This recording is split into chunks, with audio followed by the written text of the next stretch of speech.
Graph बनाइए x छोटा है 4 से, तो यहाँ पर x की कीमत जो है वो 4 से जितने भी आदाद छोटे हैं वो इसमें आ जाएंगे। तो यहाँ पर मैं एक नंबर लाइन बनाता हूँ।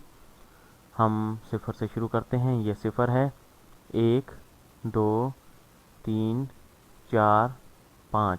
ठीक, तो अब हम यहाँ पर सिफर के बाईं जानिब -1 -2 -3 -4 और इस तरह ये सिलसिला चलता रहता है। तो ये हमने बना लिए, नंबर लाइन पर नंबर डाल दिए। तो यहाँ पर देखें कि 4 जो है वो, क्योंकि x की कीमत जो है वो 4 से कम है, इसलिए 4 जो है वो इसमें शामिल नहीं है। तो इस पर हम 4 पर एक दायरा बना देते हैं। ये मैंने नीले रंग से एक दायरा बना दिया इस पर।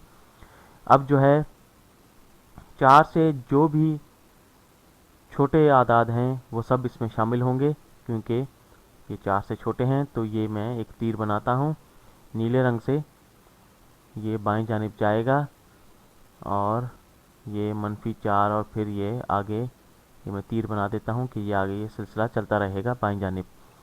तो ये तमाम आदाद जो हैं ये 4 से छोटे हैं और ये तमाम x की कीमत होगी, ये तमाम आदाद।